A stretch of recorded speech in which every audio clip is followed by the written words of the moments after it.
Hello friends, स्वागत है आपका एक बार फिर से क्लासेस कैंपस की क्लास में। और मैं नीरज शर्मा, जैसा कि आपको पता है कि केमिस्ट्री चल रही है और आज मैं केमिस्ट्री का चौथा पार्ट लेकर आपके सामने आया हूँ।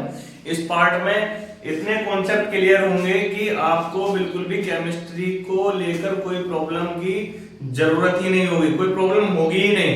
इतना इजी टॉपिक चलेगा आज। और लर्निंग ऑफ केमिस्ट्री इसका मैंने नाम रखा है। इसका मतलब केमिस्ट्री को याद कैसे रखना है, बहुत इजी कॉन्सेप्ट है। तो इसमें क्या होता है, जो हमारी केमिस्ट्री होती है आपको पता है, different different elements, different different atoms, different different compounds, यानी कि परमाणु, तत्व, यौगिक, अणु, और इन सब की कैसे बने, कैसे ये काम करते हैं, कैसे रिएक्शन होती है, कैसे भी किसी भी तत्व का प्रभाव या फिर किसी भी परमाणु का प्रभाव किसी दूसरे परमाणु, कंपाउंड, यौगिक और तत्व के साथ मिलकर क्या क्या रिएक्शन होती है, वो सब इजीली आपको समझ में आ जाएगा। तो जैसा कि हम देखेंगे इसमें atomic number. Actually atomic number क्या होता है, जो भी हमारा परमाणु होता है, यानी कि जो भी हमारा एटम होता है, उसके अंदर, उसके नाभिक के अंदर प्रेजेंट, उपस्थित न्यूट्रॉन और प्रोटॉन दो चीज होती हैं। तो उसमें जितने भी उसके नाभिक के अंदर प्रोटॉन मौजूद होंगे, उन प्रोटॉनों की संख्या को ही कहेंगे हम एटॉमिक नंबर। दूसरा होता है आपका एटॉमिक वेट। एटॉमिक वेट क्या होता है, क्योंकि हर एक तत्व का अपना अपना वजन होता है, अपना अपना भार होता है। यानी कि अगर किसी परमाणु के एटॉमिक वेट के बारे में हम अगर बात करेंगे, परमाणु भार के बारे में अगर हम बात करेंगे, तो इसका मतलब होता है किसी भी परमाणु के नाभिक में स्थित न्यूट्रॉन और प्रोटॉनों की संख्या को ही हम परमाणु भार कहते हैं। परमाणु क्रमांक को हम, अगर आपको प्रोटॉनों की संख्या का नहीं मालूम पड़ रहा है, तो उसके अंदर जितने भी इलेक्ट्रॉन, यानी कि किसी भी परमाणु के नाभिक के चारों तरफ इलेक्ट्रॉन वृत्तीय गति में घूमते रहते हैं, उन इलेक्ट्रॉनों की संख्या को भी हम परमाणु क्रमांक कह सकते हैं। ठीक है जी। अब तीसरा आता मोल कॉन्सेप्ट, यानी कि मोल धारणा। एक्चुअली मोल कॉन्सेप्ट क्या होता है, जो भी परमाणु वेट होता है, परमाणु वेट का मतलब ये नहीं कि उसके अंदर प्रेजेंट जो न्यूट्रॉन और प्रोटॉन की कंप्लीट स्टडी नहीं, उसकी एक संख्या होती है 6.022 into 10⁻23। तो ये होते हैं नंबर ऑफ मोल्स। जब हम इसके लास्ट चैप्टर पाएंगे तो ये आपको मोल कॉन्सेप्ट इजीली समझ में आ जाएगा। चौथा होता है हमारा पीरियोडिक टेबल। पीरियोडिक टेबल यानी कि आवर्त सारणी। जितने भी हमारे एलिमेंट्स हैं, उन एलिमेंट्स का अरेंजमेंट एक सीक्वेंस में और उनके गुणों को बताते हुए उन सब का अरेंजमेंट इस पीरियोडिक टेबल में किया जाता है, जिससे कि उसकी प्रॉपर्टीज, उसकी एप्लीकेशन और उसके अंदर जो चेंजेस होते हैं, उसके ऊपर क्या वैलेंसी है, वो सब हमें इजीली पता लग जाता है। और उसी के अकॉर्डिंग इसको आवर्त सारणी में, यानी कि पीरियोडिक टेबल में लगाया गया है। पांचवा आता है हमारा इलेक्ट्रॉनिक कॉन्फ़िगरेशन। इलेक्ट्रॉनिक कॉन्फ़िगरेशन का मतलब क्या होता है? इलेक्ट्रॉनिक कॉन्फ़िगरेशन का मतलब होता है कि जब परमाणु के नाभिक के चारों तरफ इलेक्ट्रॉन वृत्तीय गति में घूमते रहते हैं, तो उनकी अपनी अलग अलग कक्षाएं होती हैं। उन अलग अलग कक्षाओं का ही स्टडी करना इलेक्ट्रॉनिक कॉन्फ़िगरेशन के अंदर आता है। 6 नंबर होता है हमारा केमिकल बॉन्डिंग। केमिकल बॉन्डिंग का क्या मतलब होता है? केमिकल बॉन्डिंग यानी कि रासायनिक बंध, यानी कि एक कंपाउंड दूसरे कंपाउंड से जुड़ना, या फिर एक एटम का दूसरे एटम के साथ जुड़ना, और किस वजह से वो जुड़ रहा है, उस जुड़ने की वजह को कहते हैं हम केमिकल बॉन्डिंग, यानी कि रासायनिक बंध। तो केमिस्ट्री को इजीली लर्न करने के लिए, याद रखने के लिए हमें इन 6 चीजों का पता होना भी बहुत जरूरी है कि एटॉमिक नंबर क्या होता है, एटॉमिक वेट क्या होता है, पीरियोडिक टेबल क्या होता है, इलेक्ट्रॉनिक कॉन्फ़िगरेशन क्या होता है, केमिकल बॉन्डिंग क्या होता है। और ये जो टॉपिक है, ये ऐसा नहीं है कि ये केवल आपके एग्जाम रिलेटेड है। इसमें जो आपके न्यू कवर्स बच्चे हैं, चाहे वो 8th क्लास के हो, 9th क्लास के हो, 10th के हो, 11th और 12th, उन सब के लिए बेसिक ये नॉलेज जरूर पता होनी चाहिए, जिससे कि बच्चा बता सके कि कोई भी एटम है, उसका एटॉमिक नंबर क्या है, उसका एटॉमिक वेट क्या है, इलेक्ट्रॉनिक कॉन्फ़िगरेशन क्या है, केमिकल बॉन्डिंग क्या है। तो ये सब चीजें बहुत ही अच्छे तरीके से हमें पता होनी चाहिए। तो इसी के साथ साथ हम देखेंगे अब पीरियोडिक टेबल। इसमें आपको, क्योंकि कोई भी परमाणु होता है उसकी अपनी प्रॉपर्टी होती है, जैसे कि अगर हमें परमाणु यानी एटम, हमारे सामने कुछ भी लोहे का सामान पड़ा है, प्लास्टिक का सामान पड़ा है, तो वो किसी ना किसी कंपाउंड से या किसी ना किसी एटम से मिलकर ही बना होता है। तो उसमें कुछ 3 प्रॉपर्टीज होती हैं, वो एक बार देख लेते हैं।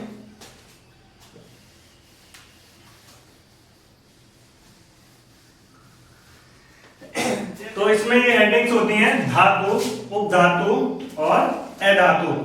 अब ये जो एक पीरियोडिक टेबल मैंने यहाँ पे बना रखी है, इस पीरियोडिक टेबल में कौन सा एटम किस स्थान पर आता है वो मैंने इसमें लिख दिया है। तो जैसे कि हम अगर सबसे पहले बात करें अपने उपधातु की, यानी कि मेटलॉइड्स, MET,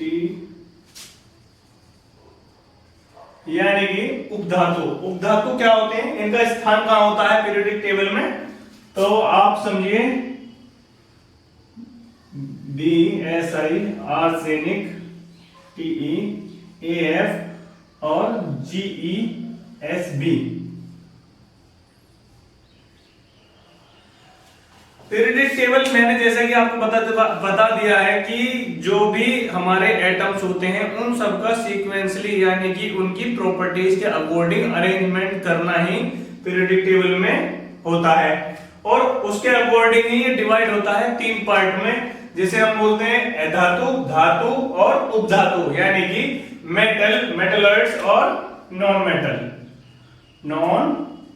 मेटल। तो इसमें इसको याद रखने का सबसे आसान तरीका क्या है पीरियोडिक टेबल में, कि पीरियोडिक टेबल में कौन सी चीज उपधातु है, कौन सा परमाणु धातु है और कौन सा अधातु है। तो उसके लिए आप यहां से याद करेंगे बोरॉन और आपका सिलिकॉन, आर्सेनिक, TeAF और ये GeSB। ये जो आपके 7 एलिमेंट्स होते हैं ये होते हैं आपके उपधातु। उपधातु का मतलब क्या समझेंगे आप, उपधातु का मतलब जिसके अंदर मेटेलिक और नॉन मेटेलिक दोनों कैरेक्टर प्रेजेंट हों वही उपधातु होते हैं, यानी कि उसमें प्लस का भी चार्ज हो सकता है और माइनस का भी, और वो न्यूट्रल भी होता है। तो इतने जितने भी कंपाउंड होते हैं या फिर ऐसे जितने भी एटम्स होते हैं उन सबको बोलते हैं आपके मेटलॉइड्स, यानी कि उपधातु। अब बेसिकली धातु कौन से होते हैं, धातु तो आपको मेटलॉइड्स पता लग गया इजीली। अब जिसको मैंने गोल गोल राउंड कराया वो सब उपधातु हैं। अब मेटल क्या होते हैं यानी धातु क्या होते हैं, इस हिस्से से पीरियोडिक टेबल में इस वाले हिस्से से जितने भी उपधातु हैं, इतने इस तरफ जितने भी आपके एटम होंगे हाइड्रोजन को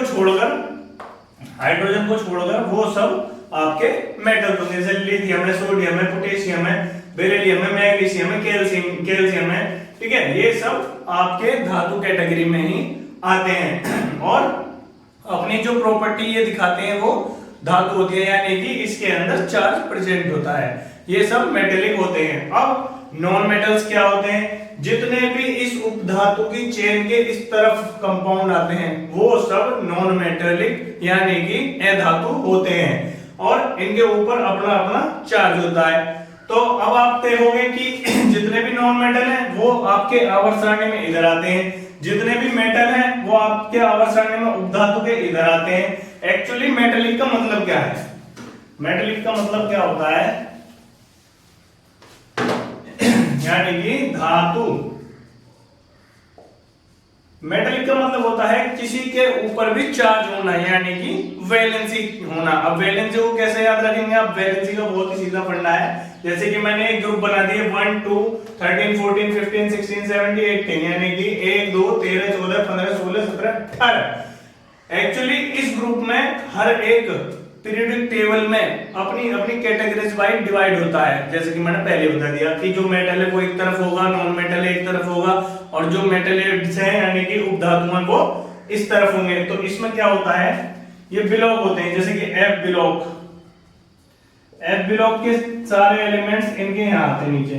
इसमें एक होता है डी ब्लॉक, ठीक है जी, डी ब्लॉक। एक होता है इसमें शून्य ग्रुप, शून्य। एक होता है इसमें एस ब्लॉक और एक होता है इसमें पी ब्लॉक।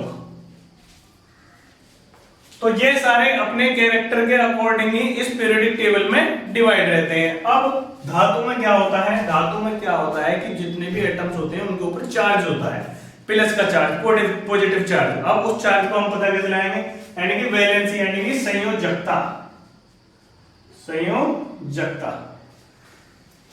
किसी भी परमाणु के लास्ट ऑर्बिटल में उपस्थित इलेक्ट्रॉन ही उसकी वैलेंसी या संयोजकता होती है।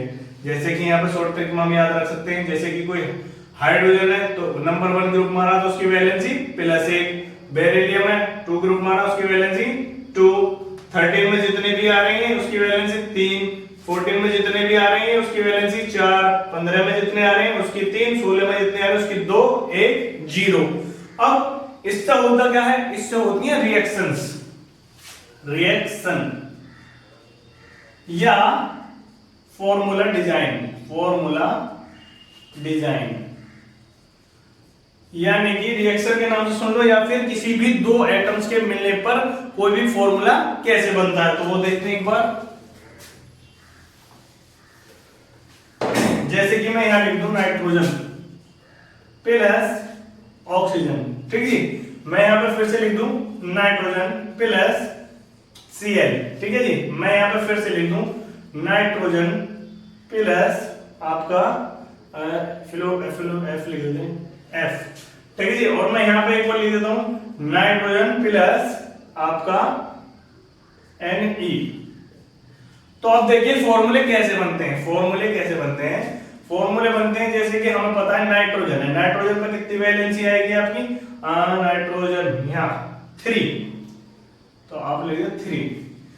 ऑक्सीजन में कितनी वैलेंसी आपकी, ऑक्सीजन यानी कि 2, तो बस इसका इधर कर देना और इसका इधर, तो फॉर्मूला आपका जनरेट होगा N2O3। ऐसी नाइट्रोजन और Cl, क्लोरीन पे कितना होता है 2 वैलेंसी, नाइट्रोजन पे 3, तो फॉर्मूला क्या बना N2Cl3। फ्लोरीन पे 1 होता है, नाइट्रोजन पे 3 होता है, तो नाइट्रोजन 3, इस पे एक F1 लिखो या मत लिखो कोई बात नहीं पड़ता, तो ये क्या हो जाएगा FN3। अब ये है आपका नियोन। अब नाइट्रोजन की जब नियोन के साथ जोड़ा जाएगा, नियोन जो आता है उसकी वैलेंसी होती है 0। अब मैं यहाँ पे 0 लिख दूं, यहाँ पे 1 लिख दूं, 0 तो 0 ही है। अगर मैं कहूं कि मेरे पास कोई 0 चीज है तो उसका मतलब है कि मेरे पास कुछ नहीं है। तो अगर मैं इसकी इसमें गुणा करूंगा तो ये क्या Ne यानी कि N0। अब N0 इसके साथ जुड़ेगा तो 0 0, इसलिए ये जो होते हैं हमारे 18 ग्रुप में जितने भी हमारे परमाणु होते हैं ये सब अक्रिय परमाणु होते हैं, यानी कि ये परमाणु किसी दूसरे परमाणु के साथ रिएक्शन नहीं करते, क्योंकि इसका इलेक्ट्रॉनिक विन्यास पहले ही पूरा होता है। तो ये कुछ होती हैं, इन्हें हम नोबल गैसेस भी बोलते हैं, अक्रिय gases, helium, neon, argon, krypton, xenon, radon, ठीक है जी। तो इस तरह से हम कहीं पर भी अपना फॉर्मूला बनाना भी सीख सकते हैं। तो ये होता है आपका मेटेलिक। अब इसमें क्या होता है, किसी भी मेटेलिक का गुण जो होता है वो ये होता है, या तो वो इलेक्ट्रॉन को डोनेट करेगा, ठीक है जी। अब ये होता है मेटेलिक यानी कि धातु का गुण। इसे हम देखते हैं एक बार।